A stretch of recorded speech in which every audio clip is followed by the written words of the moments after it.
Hey everyone, Sumo Spiffy here. Here at the Bar and Grill, our normal shtick is to take some nerd-level deep dives into sumo. We break down the way wrestlers fight, how the banzuke works, we even did a video on how matches get scheduled that probably should get remade at some point. But there are always new fans coming in, and that's been especially true lately with the rise of a new Yokozuna. And so, maybe, the best thing to dig into as the March Basho approaches is simply how to get the most enjoyment you can out of the sport. With most sports, especially for an English-speaking audience, if you want to know more about how they work, you can probably find a plethora of information. A what? A plethora? Oh yes, you have a plethora. But it's a little harder with sumo. Most of the good information is in Japanese, and even though numerous people have tried spreading sumo knowledge in English, that info can be pretty hit or miss, and an awful lot of it is less about the sport and more about how sumo wrestlers eat. So, if you're very new to sumo, and all you know is the sport's belly-slapping goodness, the first way to have a better time is to just know more about how it works. None of it's complicated, but like I said, sometimes reliable information's hard to find. Thus, let's start with the very basics of a sumo match. First, you got these guys, the rikishi. A rikishi is a pro sumo wrestler. If you watch an amateur competition, they're not rikishi, they're just wrestling. Rikishi, of course, are the ones who smash bellies, but if you're here watching this video, you probably know the basics of what they do. Crash into each other like speeding trains, then push, pull, whack, and smack until one falls down or goes out of the ring and the other guy wins. So let's talk about everything else going on here. This guy is the gyoji. The gyoji is the referee, except instead of just making sure the fight is fair, he also calls the winner. Sometimes he gets it wrong. In fairness, usually it's wrong because he's required to pick a winner even though the match is too close to call. In those cases, the shimpan, or the shrimps as some of us call them, get to work. They're coaches of the various sumo stables, and their job here is to call a mono-e on a close finish. A mono-e is basically like going over the call with instant replay, except the replay is their memories unless they really need the video. Then they either uphold the decision, overturn it, or call a tori naoshi, which is a rematch. The crowd always cheers loudest for another fight because deep down, everyone everywhere is the same. But that's all the shrimps do, so let's go back to the gyoji for a second. He doesn't just pick winners and get occasionally sent flying by 700 pounds of meat traveling fast enough to get a ticket in a school zone. He also yells at the wrestlers. There's three main things he says. First is, you might notice before a match, sometimes the gyoji points his gunbai, his fan, to the side, and the wrestlers go back to their corners to keep getting ready. But if he faces them with the fan up, then it's fight time. This is when the gyoji says, which is roughly Japanese for, let's get it on! The next one is, this one's reached a certain level of fame because it's fun to yell hakioi at people. And it gets yelled because it's the gyoji getting the wrestlers to go. He says it when they start, but also when they stall out and aren't moving to remind them to get their asses in gear. If Hokuseiho hadn't gotten kicked out of the sport, some poor gyoji probably would have lost his voice by now screaming this at him. The last one, though, is probably the most important. That's, at some point, you'll probably notice the gyoji keeps saying the same thing as the wrestlers fight, almost like a chant. This is what he's saying. I didn't even realize it was a specific word until someone pointed it out because it's so rhythmic and almost constant during the action. Calling this out while the wrestlers are in motion is important because it's the gyoji letting them know they're still in the ring. At first I was confused why he said it if they were in the middle of the ring, but it turns out everything happens so fast, and it's frequently difficult or impossible for the wrestlers to see the tawara, the hay bales that make up the boundary. So it's good for the wrestlers to never have to wonder if someone stepped out. And all these people are the crash pads. The first row of crash pads on the sides are the wrestlers in the next couple matches, along with the shrimps, and behind them are the civilian crash pads. Just like how people throw cushions if something really cool happens, it's always a better time at the basho when the crash pads get more use. So that's the functioning of the sport in a nutshell. The rikishi slap bellies, the gyoji tells them to either keep going or get going, one of the rikishi wins, and if it's close or they need to stretch their legs, the shrimps get up and discuss the outcome of a match. Easy. But sports aren't just about the precise action going on in the field of play, right? Sports are about drama, about storylines. Major League Baseball used to be about how many championships the Yankees could buy. Now they're in their Dodger/Shohei era. The NBA currently revolves around whether LeBron can win a very unexpected championship this year, and if attitudes towards Dallas's general manager over the Luka trade will lead to the start of the purge.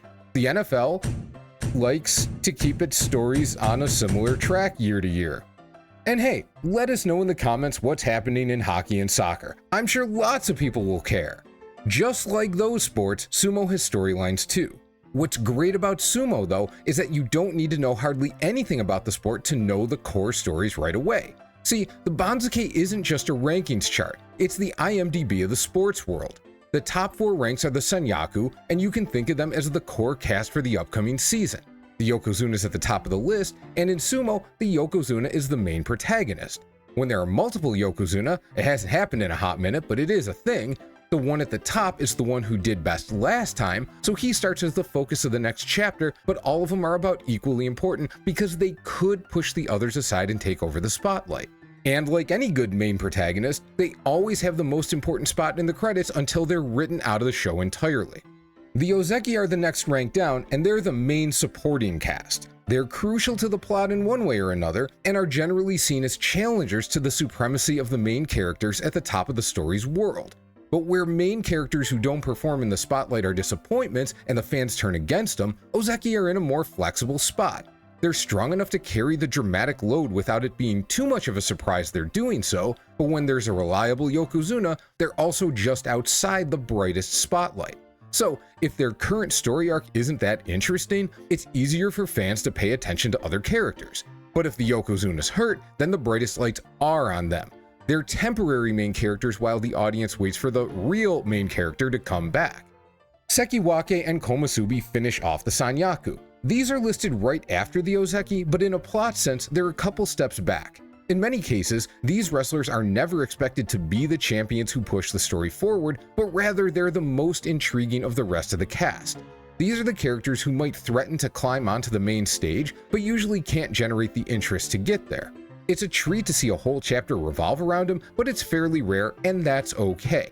Of course, every so often a hot new actor joins the cast, and the only reason they're not under the brightest lights right away is because building up a character properly takes time. With these stars in waiting, reaching the lower sanyaku ranks means they're preparing for their final leap onto the main stage. And then the Maegashira make up the rest of the cast. They're not extras. If there are extras, it's the lower division guys who follow them around. These guys are the named characters who may not be familiar yet to new fans, but the people who've been watching for at least a couple seasons recognize them. They're around to help fill out the runtime since there's too much space for the protagonists and the main supporting characters to do it all themselves.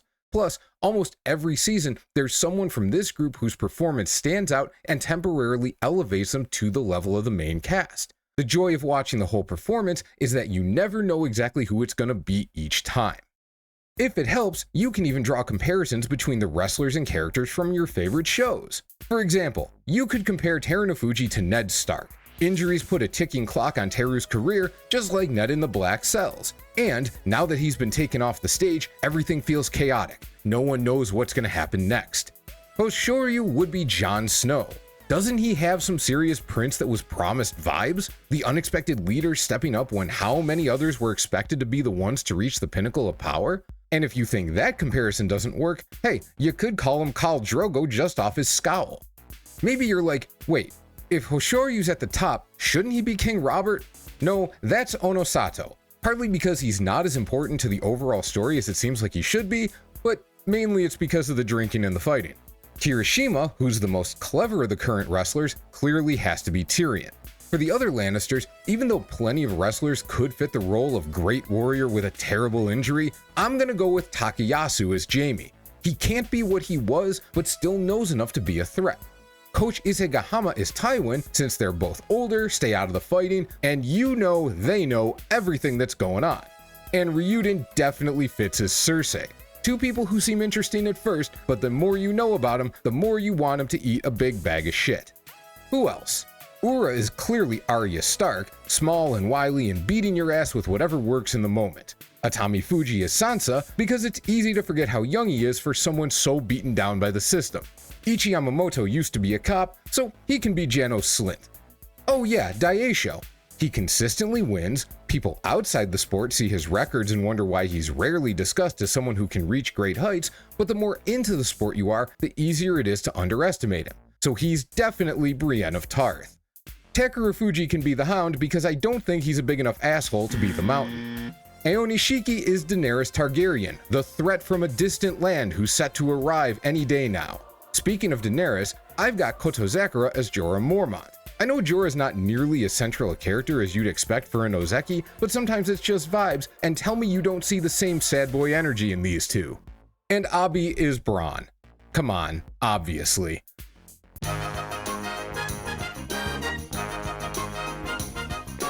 The best part is you can do this with whatever show, movie, or anything else you want. The MCU might be collapsing in on itself, but there's still plenty of comparisons there. Peaky Blinders? Peaky Blinders has lots of great characters.